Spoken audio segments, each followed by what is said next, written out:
frame is not on track, identify why in the progress part of the schedule. Is that right? Absolutely. I mean, we've been sort of focused on trying to identify all of the strategies, and we were really keen to bring some more rigour around reporting back and making sure that we're meeting timeframes. So I guess we've sort of been concentrating our effort on getting everything in there.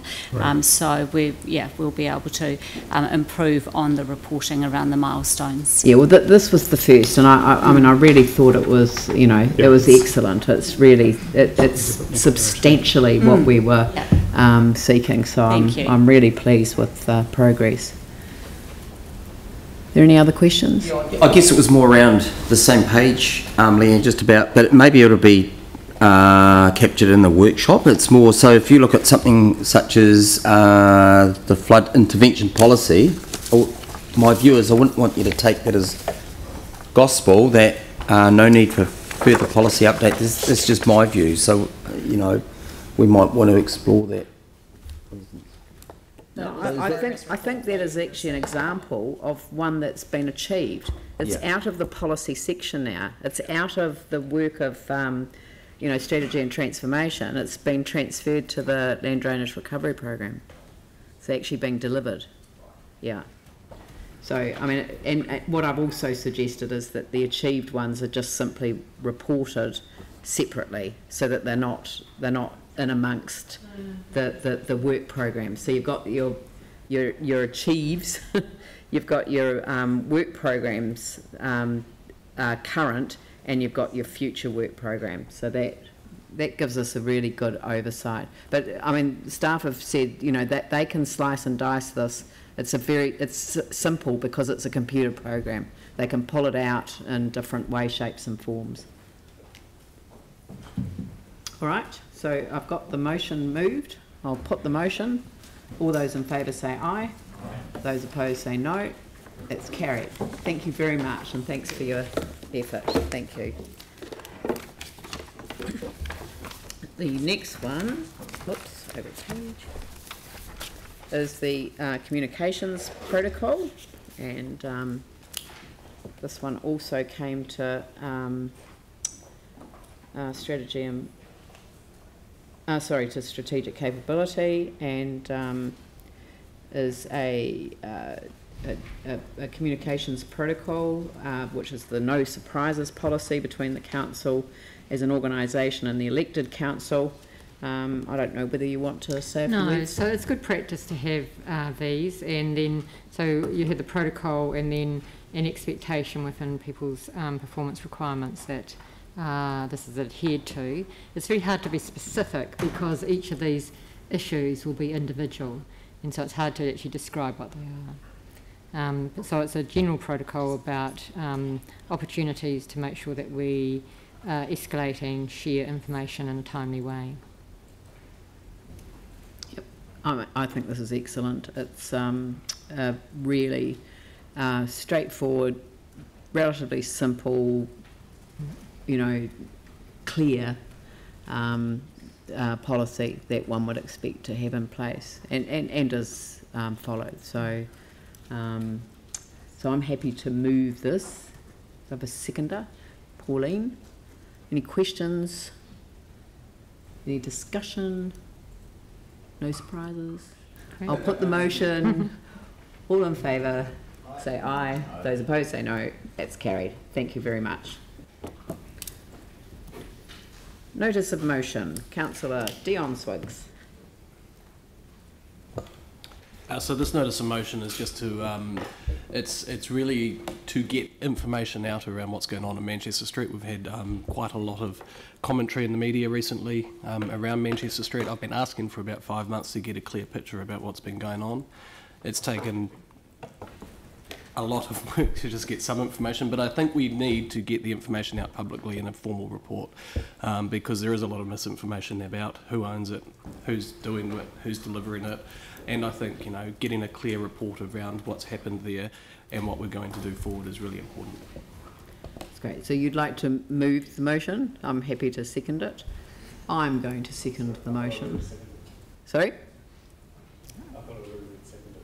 What? No, this was a different one. The original one. It's different wording. Oh, did... Okay. I just want to speak to it as well at some point. Does it? Sorry, did you already have a seconder for it? For the original one, we might read it. Sorry, you can second it. It's fine. Okay. Did you want to second it? No, I just want to Okay. All right. Okay. So, right. So, has anyone got any questions? No questions. Okay. Right. I'll open it up for discussion. Pauline. Yeah, thank you. Look, the Issue Committee gets regular updates on the Accessible City program in the city. So we're Sorry. we're on. I am going to interrupt because it isn't called the Accessible City Program anymore. Okay. It's called the Central City Transport Program, and for Central City obvious Transport reasons, I want everyone to use that phrase. Thank you. So look, we did have a memo about this a couple of weeks ago. An email came out to all councillors, but the problem is that these roading assets have not yet been handed over to us as council from Otakaro, and any changes will complicate the handover and possibly void some warranties. But I'm sure that these issues can be worked through, and consequently staff have some actions that they've identified for quick action. For instance, removing permanent pedestrian cycle demand along Manchester Street, and this requires the installation of additional cycle call buttons which have been ordered, turning off the bus signals at the super stops during off-peak periods and weekends.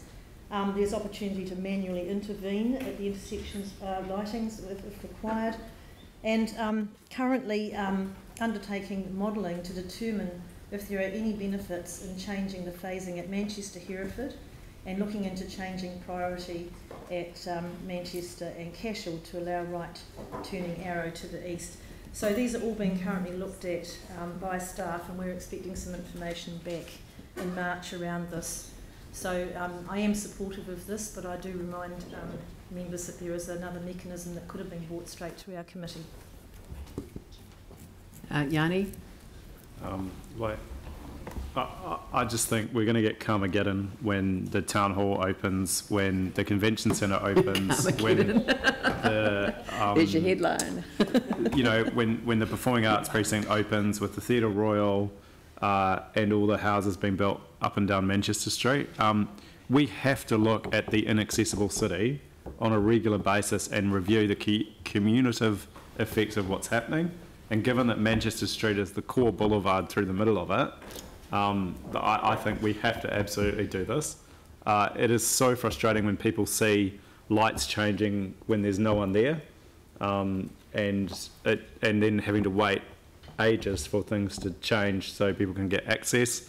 If you think about Hereford Street in Manchester, Hereford Street is now the major east-west route through into the west end of the city, and yet, you know, it's just the traffic signalling and the phasing is just not working at all. So, you know, I think we really do need to get on top of what's going to happen with the 4 avenues, with the northern arterial extension coming into Manchester Street, all the traffic that that's going to generate, with this whole idea that we're making things more pedestrian and cycling friendly and better for buses. It just doesn't seem to be working.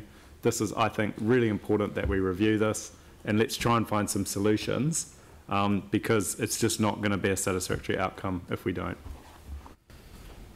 And Mike? Thank you. Look, I think everyone around the table would agree that Manchester Street is having a few teething problems, but we do have to remember the objective of Manchester Street is to create a public transport corridor. And obviously the point of that is to encourage the uptake of bus patronage. And we know if we don't do that, the consequences will be dire because of the amount of growth that's predicted and the current amount of people that are using cars. So what we can do to increase public transport needs to be done. And while we do need to do a little bit more tweaking to get it right, the best thing that can happen is for people that aren't using this, coming into the city as a destination, to jump onto the one-way systems, because they are working.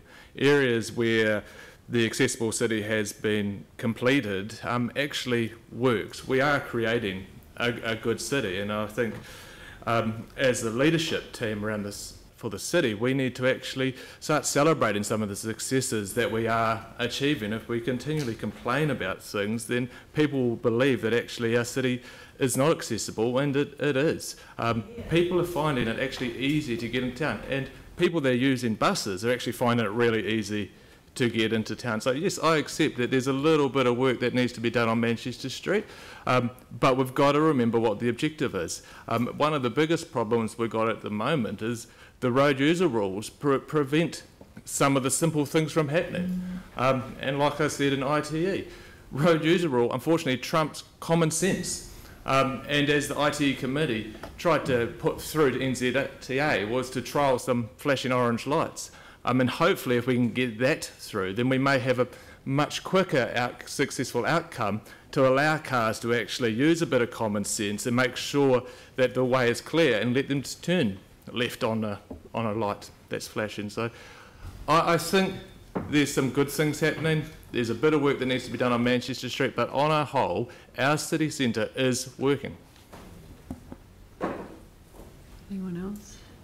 Aaron, Glenn? Yeah, gone are the days of saying to your friends, let's go for a cruise down the Manch, because it would take you forever to get down there. So, which is a shame, because it was such a, I mean, it's such a grand project, and it looks incredible. And if you're biking along there, it's cool, because you can kind of laugh at all the cars as you go past, because they take so long to catch up. And it's a beautiful facility. Mike's right, it's been set up for buses. Sadly, 3.5% of the population use the bus. And if we were really serious after the tens of millions, well, probably going towards 100 million that's been spent on bus facilities, including the interchange and the buses and everything else, if we were to really try and have a go at getting people on the buses, then what we would do, and to back up the infrastructure that's been put in is my point, would be best to trial a former mayoral candidate's idea of free buses. Talk to the government, get them to pay half, and we trial it for 1 year. Just give it a go and see if it works, and if it doesn't, it doesn't, and then we stop spending so much money on buses at that point. We just put in basic facilities. But if we're serious, let's have a real good slug at it for a year and see how many people will actually get on a bus if they were free. Just an idea. Sarah, oh sorry, and then Glenn. Sorry, I called Glenn before and I... Okay, I won't be long, but... he looks like a Sarah to me. He looks like a Sarah. I've got a cousin Sarah, but I guess we're never going to have perfect operations on any street. I actually look forward to the day of being caught up in a public transport traffic jam, like a kind of a mini New York with lime scooters flying down the side. I mean, I'm not too worried about it. I just want our streets to fill up and more people getting back into the central city. So, yeah, let's go for it. I don't know why it didn't go through the ITE committee, but anyway, yeah, happy to support. Okay, Sarah. Thank you. Just like to back Dion on this one. I mean, this is just a really straightforward. This isn't about the debate right now whether we like Manchester Street or not. It's just a really straightforward asking for a report to come to ITE so that the information can be public facing instead of just within the organisation. Yep. Before I call down to close the debate, I'll just add a bit as well, because you know, there is a sense of frustration that I think people feel around an ideal and an objective that was set a few years ago, and at a time when it was believed that all of the housing along Manchester Street would be completed, and it would be a, you know, sort of genuinely bustling and exciting place to be living and sort of engaging with the main public transport route out of the city and into the city. And you know, timing's everything in this world. But the only reason that I did want to say something is that when the committee is looking at this report when it arrives, I really want them to think seriously about what I think is a problem around over-engineering some of the streets in the central city. And Manchester Street is only one example of that. And I think we've all, you know, had a good look at that intersection of High Street, Chewham Street, and actually that's all it's an intersection between, and it's an unbelievably over-engineered site. And I think a number of the street lights that have been put in actually suggest that people who are driving cars have no idea how to look for people travelling or walking and crossing a street. And we've done it for years and years and years, and I know that we're not always safe in that regard, and it is, intersections are the most dangerous places for both cyclists and pedestrians. But I think that it's a, there has been a lot of over-engineering, and I'd like the committee to look at that at the same time. So, Dion, I'll get you to close off the debate. Yeah, thanks. Thank you. Now, this does, this issue has come to this point because for a long time this has been raised, and for a long time we've tried to get some information around it. And the 2 days after I put a notice of motion in, we get a memo. And I'm a little bit disappointed that it takes that type of energy to get a memo to come back. Yes, that's when I put it in. Anyway, so I mean, I'm a little bit disappointed that it got to that point. But the fact is that we need to get some public-facing information about this street. The fundamental failure that I see in this whole argument is that we had this blueprint that was imposed on us, and then after the fact was a central city transport chapter. And the transport chapter didn't overlay some of the blueprint objectives as well as it could have been. And that's one of the fundamentals that I've seen in this. And as Leanne said, the timing of the projects, at this point in time, it was assumed that the stadium was nearly going to be built. And it's a long way from that at this point in time. So thanks everybody for the support on it. I do know what was said yesterday in the ITI committee about me, and I do not take kindly to those kind of comments that were made either. So, but thanks. Okay, I'll put the motion. All those in favour say aye. Aye. Those opposed say no. That's carried. Thank you. The next item is Regenerate Christchurch final statement of performance. That didn't go through a committee. No. Linda, are you going to provide some advice on this?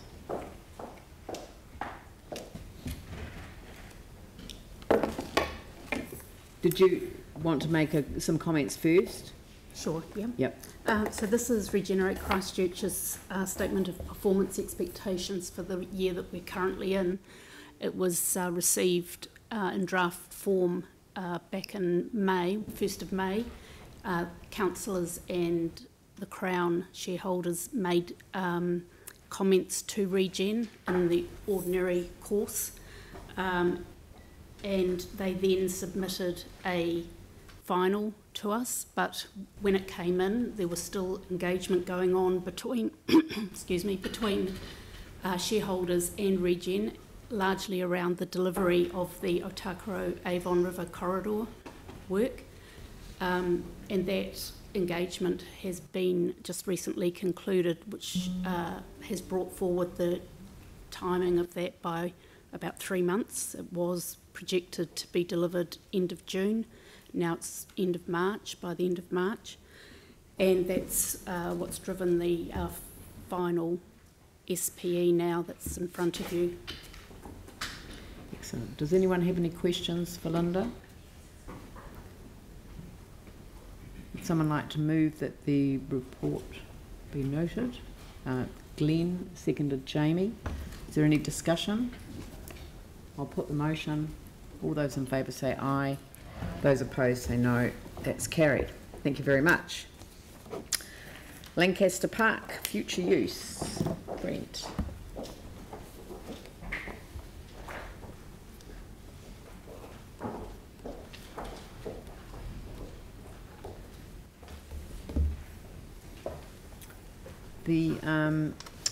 there's been a suggestion to add some additional wording to the resolution, which is to request staff to hold a workshop with the community board to establish a workable timetable and report back with an engagement plan to involve the community, so add a comma after community, local sports groups and other community stakeholders in future development of the park. In the future development of the park, yeah.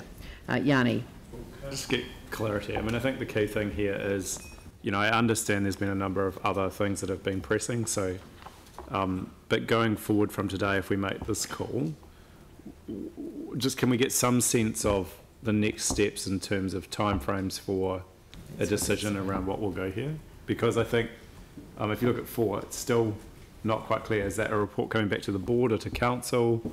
Is there a date for that? But it might be good if you've got some sense of what you see the next steps are, so that people can kind of just get a general understanding.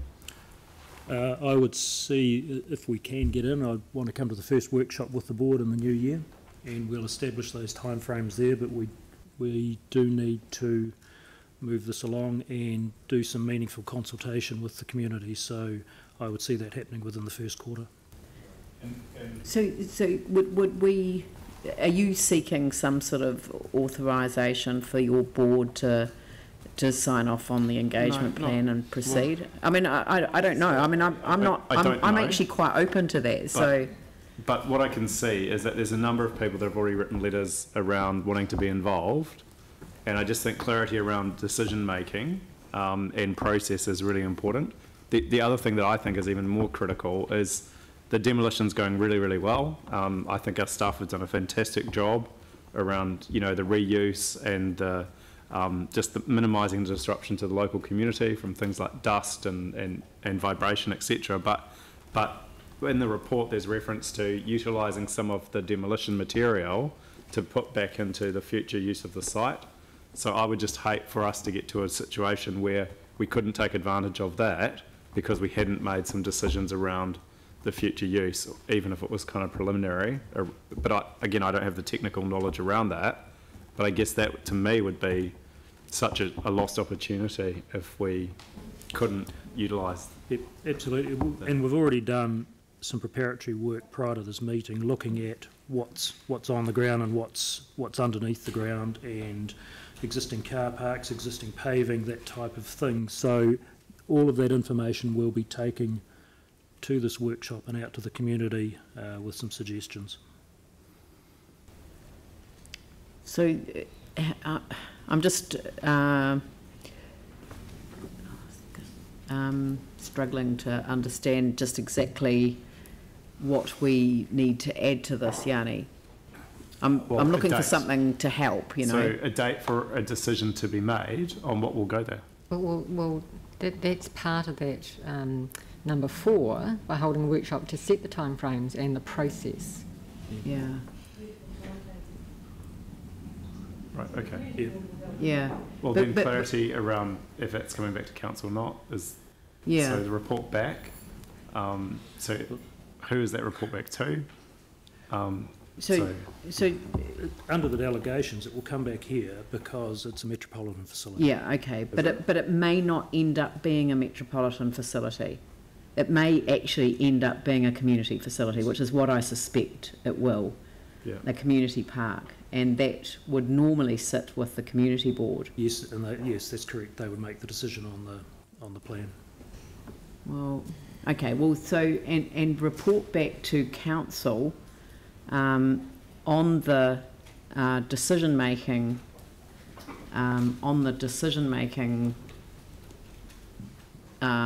On a proposed decision making process, along with an engagement plan to involve the community. So that, and you'll come back to us and you'll say, this isn't a metro facility anymore, this is a local facility, we recommend you delegate this to the board, or it falls now within the delegations, if we approve it as such. It's only, I mean, because it's covered by statute, you may find that there's an approach that we have to adopt. I don't know, but... And I'll check with legal as to whether it's that simple to lift the metropolitan status of it, so we'll bring that back. Yeah. That'll probably be part of the community board delegation's work anyway, because there'll be a specific list of what's metro and what's not as part of that. Yeah, but this one will require a little bit of specific work because it's got a statutory thing. Are you comfortable with that, Yanni?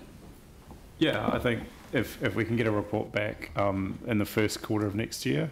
Yeah. I think the critical thing is the budget, but I'm also aware that some of the sports groups are having to make some investment decisions, and so, you know, working with them, they may be happy to fundraise, they may make different investment decisions based on the ability to utilise the site or not. Yeah. The only other question I had, I wondered about, was the business case for the new multi-use arena. There's, unlike the town hall, there's no benchmark for utilising the existing Lancaster Park for the stadium as a comparison around costs. But outside the scope of what I was doing here. Yeah, no, that's cool. Okay. Yeah. Okay, so would you be able to report back here by the end of March? Oh, absolutely. The intention is now I'll try and get into that first workshop with the board. Yep. To kick things off, we'll get a report back as soon as we can. Okay, so if I just put report back to the council by the end of March. Okay. So on that basis, would you like to move the resolution, Yanni? Yeah. Yep. I will. And Sarah seconded. All right. Is there any discussion? Yanni? Yeah, I think, you know, for some of us who have represented this area for a long time, it's been quite sad to see the stadium be removed and possibly go to a different location. I mean, but, you know, I think that decision has been made by and large, so there's no point relitigating that. But what's really clear is there's a lack of green space facilities for recreation in this general area, and there's a number of sports groups and codes who would really appreciate the opportunity to have some additional recreational space. And I think, given the statute, given the purpose of Lancaster Park previously, that is the right thing to do. So I think people will take huge comfort from knowing this isn't going to be redeveloped into either more industrial or a rest home, and that we are committed to ensuring that sporting and recreation can occur here. And I think we should take as wide a view as possible of what that may be, but I think the idea of having something in this area that contributes to people's well-being through the ability to have recreation is really important. This is a part of the city that's had huge intensification and has a lack of sports fields and recreation space. So I think it's really, really a good decision. I think the feedback's been generally pretty positive around that, and I'm really happy to support this today. Thank you. I'll put the motion. All those in favour say aye. Those opposed say no. That's carried. Good. Thank you very much. That's good work. The next item is the funding review, and I've completely rewritten the second of the resolutions here, and the reason that I've completely rewritten the second of them is that I want to make it absolutely crystal clear that this is not about leaving early childhood centres who happen to have their centres located on council property, which are the 9 of the hundreds of centres, but and I haven't got the actual number of community-owned learning centres, so I might just ask that question. So the resolution would now read, noting that 9 of the city's community-owned learning centres are owned early learning centres, that should say, sorry, that's my fault, are located on council property, 2 on reserves. And that was what surprised me, was that only 2 of the 9 are on reserves. I assumed that they were all on council reserve because I couldn't understand why we would own these properties otherwise. But that is the case, and they're not all the same. And that for several years these centres have been paying full rental to the council Some of the rentals seemed rather high in some of the particular areas, as opposed to the peppercorn rental previously paid. And I don't have it off the top of my head when they paid a peppercorn rental, but it was before I was elected the first time, so it's quite some time ago that that decision was made. And that this rental was reimbursed through an annual application to the Strengthening Communities funding. So the reason that we're doing this is the same reason that we're looking at this in the last term, and that is that the Strengthening Communities funding, I presume, was made larger at the time to cater for the payment of rent. So it's a pass-through. So we take from one part of, well, we receive from into one part of council and take from another part of council, but it's a take from an area where we distribute to community groups who request funding for many and very different purposes, but these have a priority over them because they're paying rental to the council, and that's for no other reason. So what we're asking staff to do is to engage with each of the early learning centres to establish their situation and to discuss a range of possibilities, including the amount of rent they pay and the potential to transfer ownership of the property. For some of those properties, it may not be necessary for the council to continue to own, and it may be that there will be others who would come to the party and assist the childcare centre to buy the property from the council, and then the issue of rent no longer applies and the application to the Strengthening Communities Fund resolves. To fully involve the Ministry of Education in these discussions, staff have already been in touch with the Ministry of Education, and they're very happy to work collaboratively with us and to support the early childhood centres, and then to report back to the council with options regarding the ongoing support for early learning centres. And as I say, of the 9, no two are the same. You know, they really are quite different, and really all they have in common is that they're in properties that are owned by the council, and we've had a look to see whether other early learning centres receive funding from council through the Strengthening Communities Fund, but most of the applications to other ones, and they're just a handful of applications over the last couple of years that we've looked, and it's just, you know, 1,000 for this project and a couple of thousand for this, whereas some of these rentals are, you know, over 30,000 a year, as you can see from the paper. So anyway, but there are other issues here, but this is a report that came through a working group that I chaired, so I'm happy to move the recommendation. Seconded by Aaron. So have you got any questions for staff? Sarah, Mike. Thank you. With the community board allocation that's currently proposed, last time we went through this process, there was quite an extensive process where board chairs were briefed and talked to several times. There were discussions with within the individual community boards, which fed back into the board chairs, and then that fed through into the current arrangements. How involved were community board members generally in this process deciding the community board allocations this time? Thanks, Sarah. Firstly, I'd say that every community board, apart from Fendleton, Waimari, Howard, has a representative on the working party that's been considering this for the past 6 months or so. This matter was discussed with community board chairs and deputy chairs in July and August. In February of this year, 2 board chairs were included into the working group, the board chair of Linwood Central Heathcote and the board chair of Papanui Innes, to get that board engagement.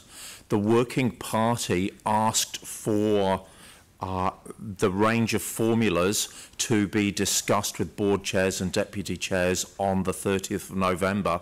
So prior to that, a reasonably detailed memo with the background and the options were sent to board chairs and deputy chairs saying we'd like to discuss this with you on behalf of the working party on the 30th of November. Please feel free to discuss it with board members and come back.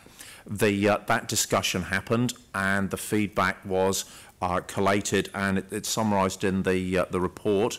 The working party had its last meeting early this week and really supported the recommendation. Okay, so when you say that discussion happened, you mean the discussion on the 30th of November? Because yes. I think our board discussed the actual allocations and amounts. And I don't know if other boards actually did through the board, so we don't know if the community board members themselves had input. Yep. And on that 30th of November meeting, were all board chairs there? Because my understanding is that actually a few were missing. The two boards that weren't represented, were the Spraden Cashmere board. Yeah. No, they were the only ones that didn't have a representative there. The others did. Okay. Yeah. And when So you there's say one board that wasn't there. The working party had representatives of all boards, you actually just mean that there were councillors yes, that covered them, but the councillors were there as city councillors, not as board members. Which is quite a different role. Yeah, I mean it's a working party, and there were the board representatives were the two board chairs. There were two board chairs as representatives of boards. My take on the discussions in the working party, and we have working party members here, that perspectives were raised through the debate on this on behalf of boards and how boards may feel. Apart from that, I can't really tell you too much more. Mike? Thanks. So the current formula is been started last year, wasn't it? So it's had 1 full year and it's in the second year now. And we're looking to change it. So is it broken? Because obviously there's two wards that are going to have a big change in their funding amount. So we've got obviously a lot of information from the last financial year to have a look at how the boards spent their money, and there was a reason why there's a 40% equity funding in there. Are you saying if we're looking for a different option that original option is broken?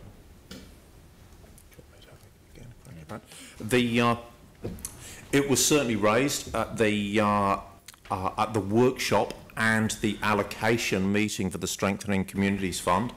It was raised by the working party, and there were a number of concerns, specific concerns raised. Primarily around the degree to which there was an equity weighting. The working party asked officers to provide a range of options, and over a range of meetings they considered the pros and cons, and the report kind of summarises, albeit at a higher level, the tenor of debate around that. But was the last financial year's spending from community boards from this fund analysed? Yes, it was, and a detailed breakdown of the spend and the amount of recipients of the board decisions were made available to chairs and deputy chairs in advance of their meeting on the 30th of November and specifically considered. And yeah, the officers in the working party had access to that information. Okay, so in that case, did it appear that the Fendleton Waimari Harewood board did not have enough funding and potentially the other board had too much funding? The feedback tended to be there was support for the boards retaining the ability to allocate funding. There was definitely support from all board chairs and almost all working party members for an equity weighting. The difference in opinion was over the amount of equity, and generally speaking, boards with more needy communities favoured a higher equity weighting. Boards with at first glance, less needy communities favoured a lower equity weighting. This was, from my take anyway, reflected in the working party deliberations and the board chairs and deputy chairs deliberations on every time we've discussed this. So the tenor of the feedback was very similar. That gives us confidence to say that we've got enough information to present to council for you to make a decision on this. Phil? Anything else? Thank you for the work, and also I'm pleased with some of the changes that have been made and the recommendations now. But just what I want to check, particularly around the early learning centres, just that clearly there's to be a range of options to be considered, especially since the problem seems to have begun at the time when the policy really around peppercorn rents was changed, and the costs are unfairly distributed now. I'm just wondering, can the concept of the peppercorn rents still be included among the options? And the reason I ask that is clearly I'm pleased there's discussions with the Ministry of Education, but to get that right in terms of a different funding equation will take some time.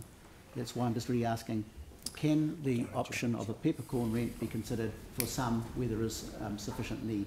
So I would say yes. My intention when I have these discussions is to look at everything. Everything's on the table, and as the Mayor said before, they're clearly all very different, and we'd like to come back with a different package for each one, whichever one suits best, and that will be a consideration.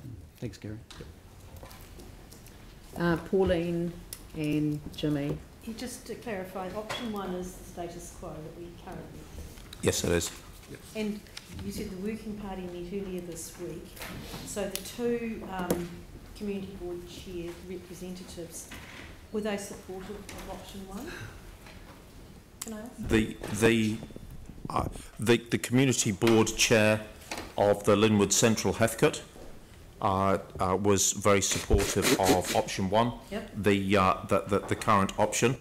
The board chair of Papanui Innis, I can't actually remember. She wasn't there. Yeah, no, she wasn't there. So yeah. Sorry. No, this was just the final comment. I mean, it had been to the community board meeting. This was at our working group meeting. No, that's. And you said most of the working group supported option 1 earlier this week. No. If I did, that was a mistake. No, the recommendations in the report that were passed by the working group are the recommendations for option 2. So the working group, and if I've made a mistake on that, I'm deeply sorry. The working group were happy with the recommendation for option 2 to go through. Right, thank you. I think option 2 is a compromise. I mean, it's clearly a compromise between returning to the way it was. But I think people forget that it's the key local project funding has now been redistributed to the individual community boards. So it's not a direct comparison to the year before, which was slightly different again. I've got Anne and Jimmy. Just back to the early learning centres, I'm just wondering what advantage is there any advantage to the centres in the way that we're doing it at the moment in terms of they apply for funding for the rent that they pay to us? Is there any advantage, like tax avoidance or something? Do they get anything from that? No. I mean, is there nothing? No. So it really is a case of robbing Peter to pay Paul. It's right, it is. Internally. It is, yeah. It right. Is. Yeah. Can I also say, Anne, that a couple of years ago, Claire and her team met with the early learning centres, and they said that they actually felt quite vulnerable having to apply to a contestable fund just before their rent was due. That's right. Yeah. Yeah. So whatever which way we go, we have to find a better solution. Yeah. So is there any other place that we can get this funding from, apart from for their rent? Is there any other places that we can get it these from? are 9 early childhood centres. Yes. Where do the rest go? I mean, yeah, well, that's right. Yeah. Exactly. So the Ministry of Education funding for early childhood education is substantially different from what it was when this was originally established. So that's why we need to have the ministry there, and we need to work through each individual case. I suspect that some of the properties, certainly those that are not on reserves, potentially could be sold, you know, for whatever amount, and we may be able to find additional, you know, capital support from you know, philanthropic funding options, you know, RATA, I don't know, you know, there'll be other bodies that would come to the party and that would solve that problem. But at the moment, it is exactly as Gary's described. You've got this expectation that we will meet it, that it's a prior call on the fund, but they still have to apply every year just before it's due. So it's not a good model. Yeah.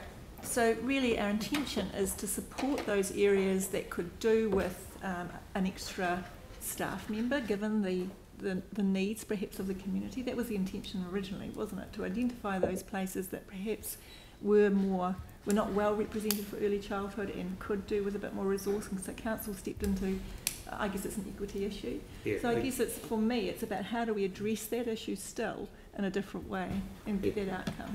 Again, it's really interesting to look at the maps and look when this was decided and look at where ELCs are now and the numbers. So again, all of those things come into, let's have a look at each one individually and look at all the circumstances and come out with an option where we can still support, but we're supporting at a level we should be supporting it. Yeah, and I guess also recognising that some of these places are working very hard to keep their fees down. Oh, absolutely. To represent the need in the community. So that's perhaps what we're wanting to support. Yeah, thanks. Yeah, but I mean, you look at the range of rent, and they go from $18,200 in New Brighton Community Preschool and Nursery, all the way up to $42,900 in Woolston. Yeah. So I mean, look, there is work to be done. Okay, Jimmy. Thank you, Mayor. The day before yesterday, the Springs Community Early Learning Center, because they are one of the line, those early learning center sent an email to me. They received information from staff regarding to this funding, whether we'll continue or not. It looks like they are quite worried about it. So based on today, our decision when the staff will, the feedback to make regarding to this. So I contacted all of the early learning centres on Monday night. So that's your response, and there's been a few councillors have been approached. I've spoken to 3 since and been able to explain over the telephone what we're looking at, and they've all been reasonably happy with that response.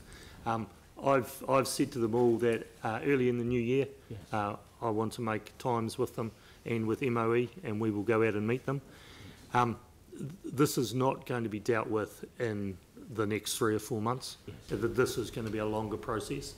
And we will have a look at a priority of where we start. But definitely first thing in the new year is when we'll be looking at the first one. No lag. Getting on with it. Good. Yanni? So just trying to get my head around the kind of the point that Councillor Davidson was raising before around the funding. What's the impact likely to be if we go with the recommended option 2 versus option 1 in terms of groups that miss out? Do we have any sense of the impact that will have on groups that are being funded currently? So can I make a comment that as we looked at applications, we looked at an application in one ward for the same role as we did in other wards, and the wards that had more money would give more to that application for exactly the same role.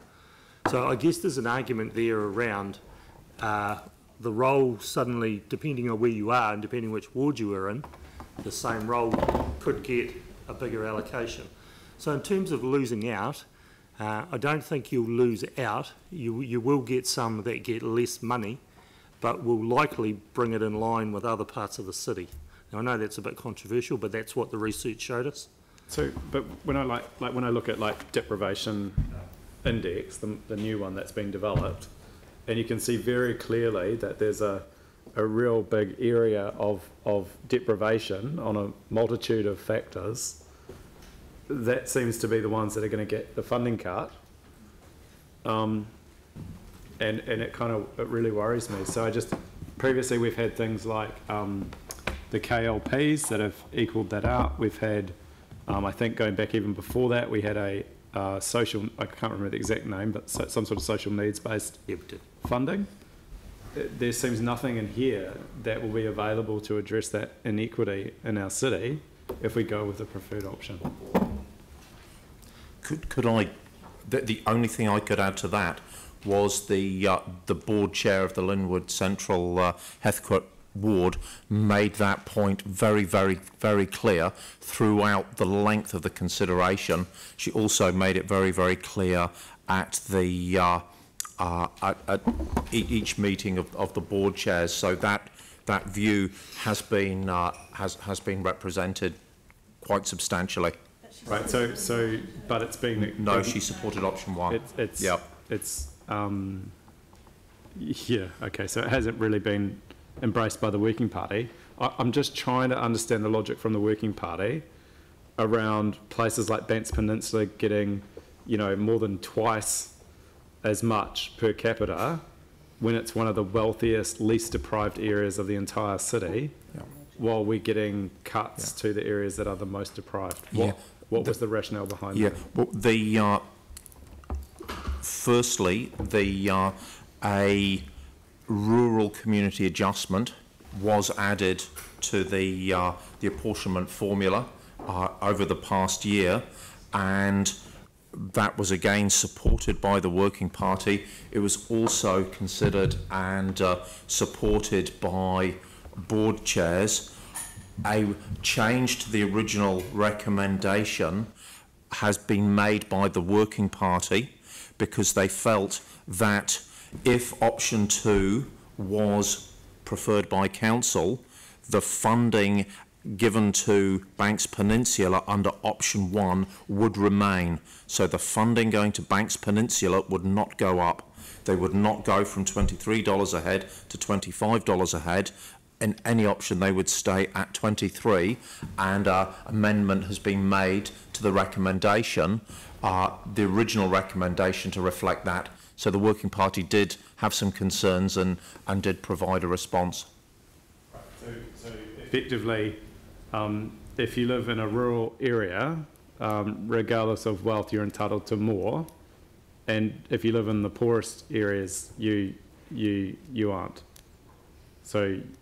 Sorry, that's not a question. No, that's not a question that staff can answer. So, and it's really for debate. And I'm very mindful of the fact that our colleague, the representative for the said area, is not here.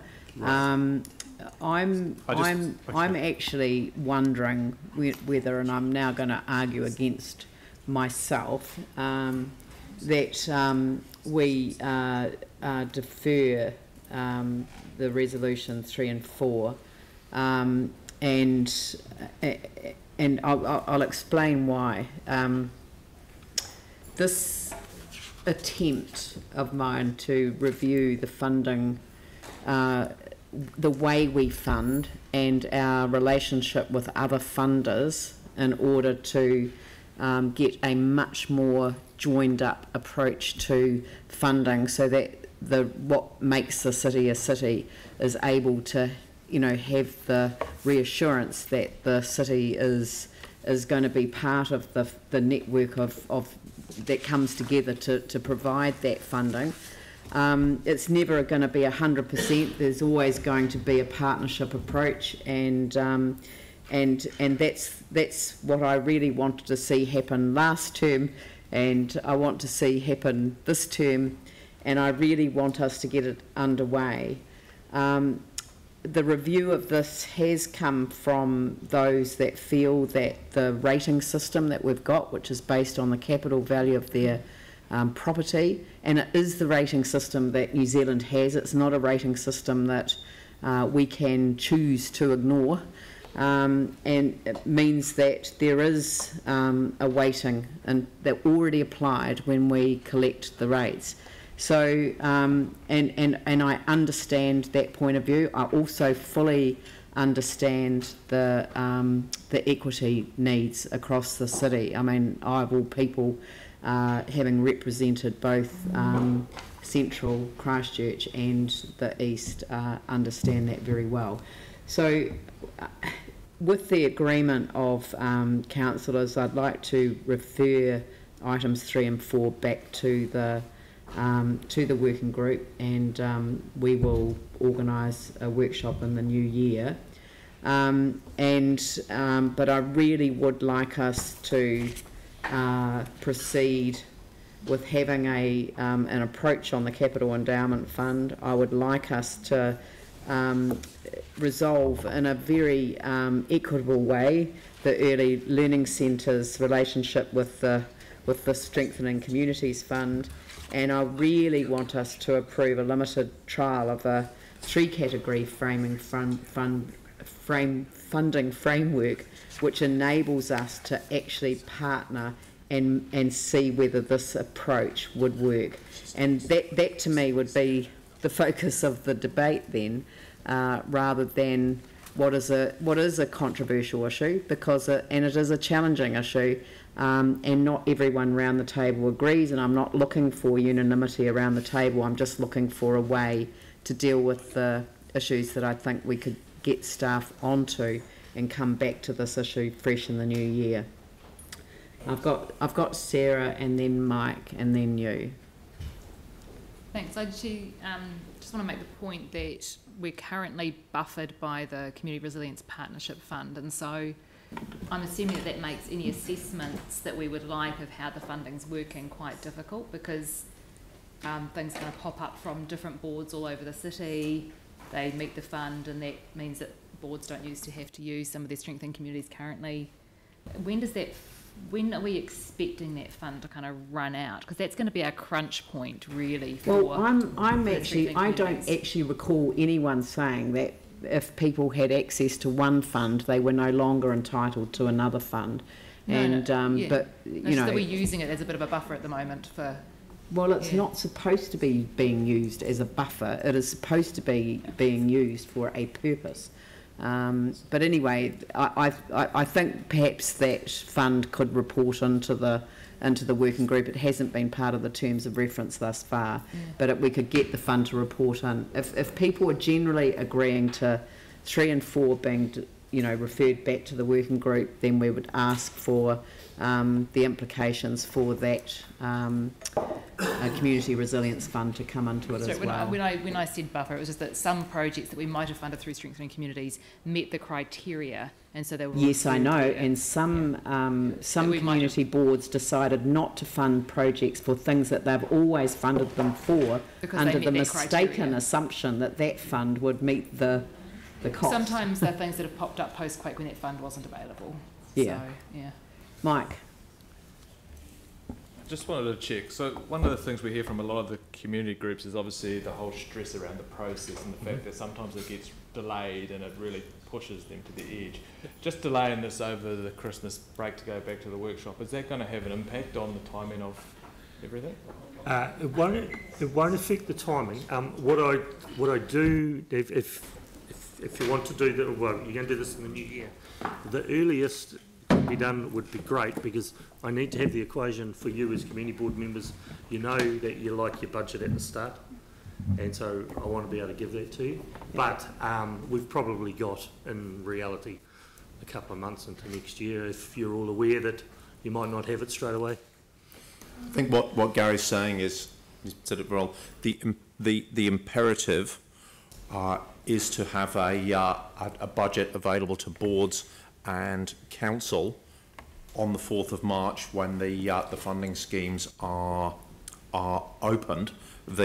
So if we the council can resolve the allocation, and I believe it can be, by that time, the risk has significantly diminished. Is there an allocation that we could make in advance of the decision? You know, like a proportion.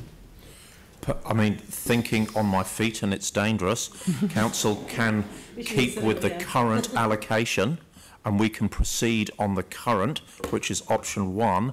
And should council make a change, we can change. No, I think that there isn't. You know, look, I would really rather that we just defer this to the new year, get an update from Mary's group on the resilience fund, and come back to council. So, but we'll do that as quickly as possible. Yeah, as long as we're all aware of the risk. Yep. I think we obviously are. Yep, Yanni. I mean, I think the questions that Mike started with are actually really important, and that is to see, like, we don't get any sense of the request for funding to each of the boards. We don't get a sense of what, I know the working party may have, but I would really welcome a workshop so we can actually understand that. And the other thing, I mean, the wider question I had around this funding review is, did you actually think about what are the things that we're funding versus things that we might actually just directly do ourselves? And I guess I raised that in the context of the education review that's come out, where what we find is groups are spending so much time, I think what they found, teachers are spending so much time doing things that aren't about teaching, but are about administration, you know, and a whole bunch of external things, which would seem to apply to some of our community groups having to do things like applying for funding, etc. And I just wondered whether there'd been kind of any look at, you know, if we've got X amount of community development needs across the city, then why doesn't council just centrally fund that? Why do we go into a contestable process that creates a whole bunch of bureaucracy around some things that we would probably always fund or be quite committed to funding? And then the second question was there any discussion around like a $10 million capital allocation to community boards so that they could actually do capital works and prioritise with local communities? No, we haven't done the delegations yet. We are going to do the delegations. Okay, so no, that wasn't looked at. No. Okay. It's outside the council-approved terms of the brief of the working party, Arnie, I believe. Yeah. Because I think there's a grey line between funding and capital. Eh? Are we deferring and having a briefing though? I just can't see what having this conversation. I'm deferring just the strengthening communities funding. Yeah. Yeah, so that's And we'll have a 3 and 4. Yep. So the rest is trying to... All right, so are people generally happy with the deferral? As my seconder, can we... you won't agree to that? No, I thought they'd come to I seconded what you had. So, okay, so... And I'm still happy to be the lowest funded board in the city. Yep.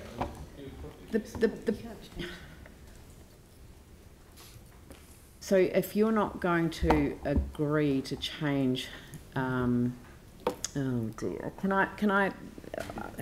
Well, I'll have to invite someone else to second. Well, me and Phil are happy. We on that group. Phil and I. Well, maybe if we just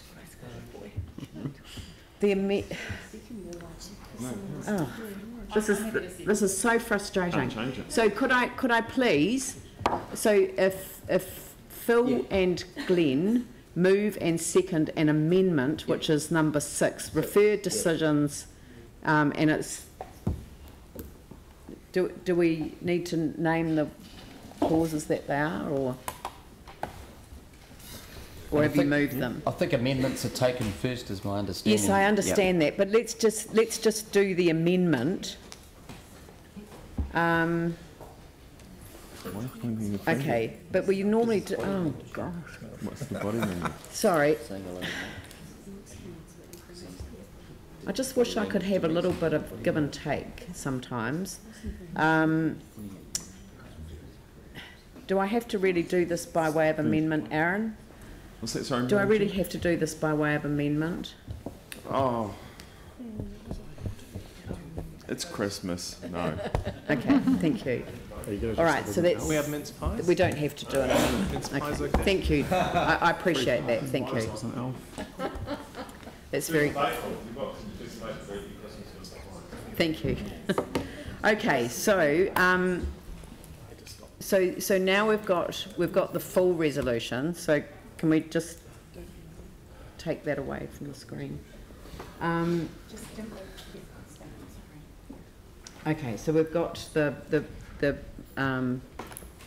recommendations. So this is simply now on the management process for distributing the Capital Endowment Fund, noting and engaging with early learning centres, looking for an equitable outcome for them, and then trialling a new way of doing things with funding in our city.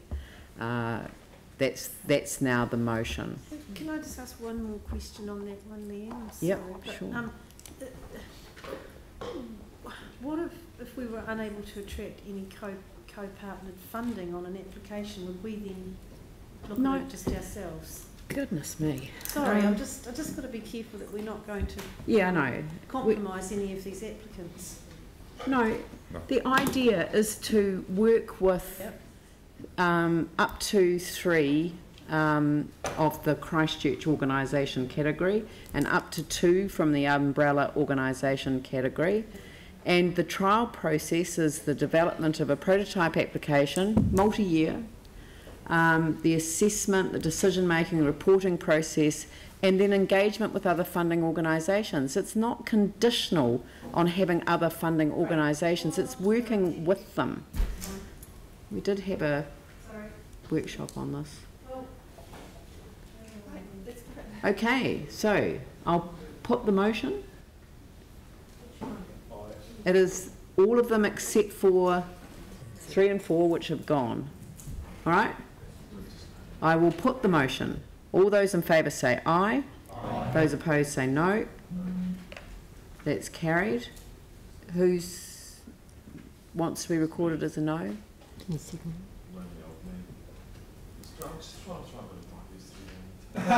You don't really want to vote against it? Yeah, because I You like what seconded we it. had before, but that's fine. No. Okay. All right. Aaron, Kieran, against. Right. I always remember that television series, you know, Confused. You won't be after this episode. Of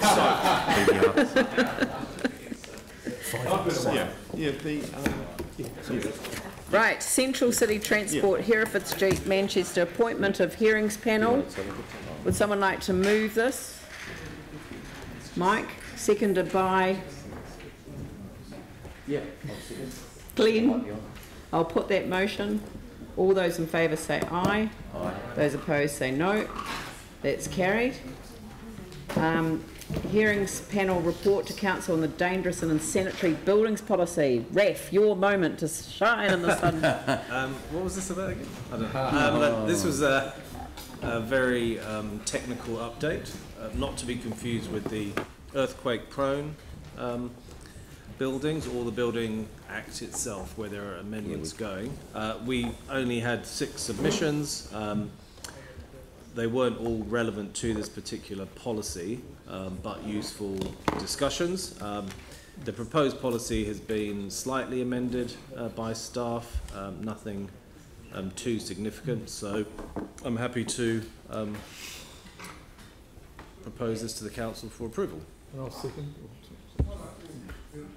You'll second it? Tim? No, there was some additional stuff. Oh, sorry, there's some additional stuff. Authorises the Chief Executive or her delegate to make any typographical changes or to correct minor omissions, etc., and resolve that the new policy comes into force on the day of the Council's decision to adopt the policy. So that's today. Yeah, I think this happened in other hearings panels. This is kind of standard thing. Right. That's being added, yeah. Okay, so it's been moved by Raf, seconded by Tim. I'll put that. Yep. Yanni? So one of the things that keeps coming up, and I just wanted to check kind of if there's was there any submissions on it, is the derelict buildings in the suburbs, derelict houses, as is, where is, or just not had earthquake repairs. And so they're more of an insanitary issue rather than a dangerous issue. Is this in any way going to help us deal with those, or do we need another work stream to do that? That was raised by the Business Association in terms of the central city, but it doesn't particularly fall under this policy. I don't know if staff want to comment on that. But yep, Robert? We did have that discussion, and that's what I'm saying, that there are a bunch of different building policies, bylaws and acts, and this was quite a specific technical change to this particular one. Yeah. Correct, and the answer would be no. It doesn't do a lot for eyesore buildings. It's things like overgrown vegetation. Doesn't deal with that. I mean, that is an issue. It's a health. And it was brought up in this, but it's not specific to this particular policy. But it is an issue. I know we're doing the district plan stuff, and I should have raised it the other day when we had that briefing, but I do think it's an issue that we need to get some urgent work done on. Completely agree. Agree. So, Right, okay, the resolution has been moved and seconded. I'll put the motion. All those in favour say aye. Aye. Those opposed say no. That's carried. Thank you.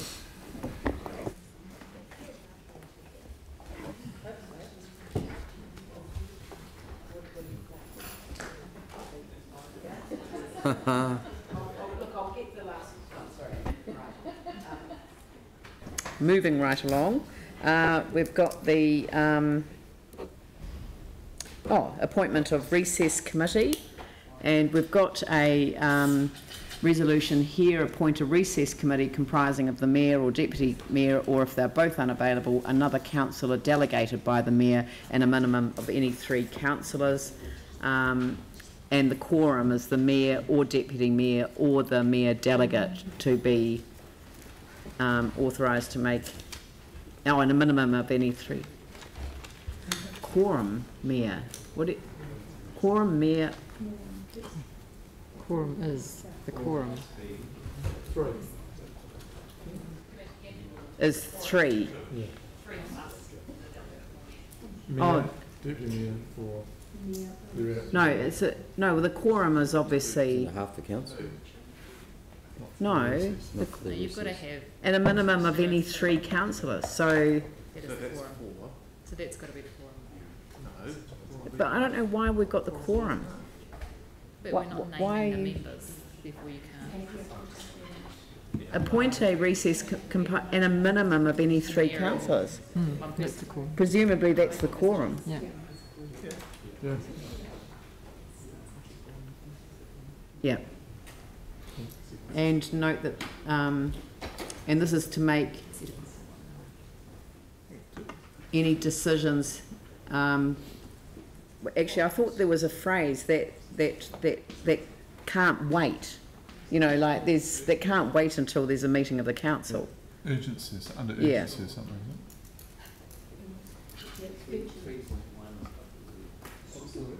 isn't it?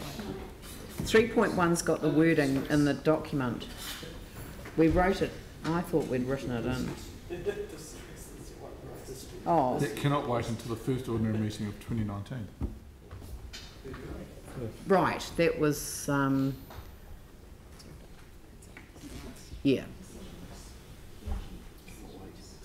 Because the wording of the recess committee is about that recess period. Yeah. Where the report refers to. Yeah. To make any urgent decisions of the council required during the period. Yeah, that's fine. Okay, I'll move that. Seconded by Vicky. I'll put that motion. All those in favour say aye. Aye. Aye. Those opposed say no. That's carried. Thank you. We've done the Chief Executive's report. What are we up to? Resolution to exclude the public, and we've got a list of people that are asked to be to remain after the public have been excluded for various items, all listed there in the resolutions. So I'll move that. Seconded by Vicky. Ask that you got 45 separate, or just have my vote recorded against 45. Okay. Well, there might be others who want to do that as well. So that's the global negotiating parameters. Yeah. So I'll put that motion. All those in favour say aye. Those opposed say no. And Yanni record against item 45, and Dion Against 46. and Mike against 46. And 45. Right, that's carried. Thank you.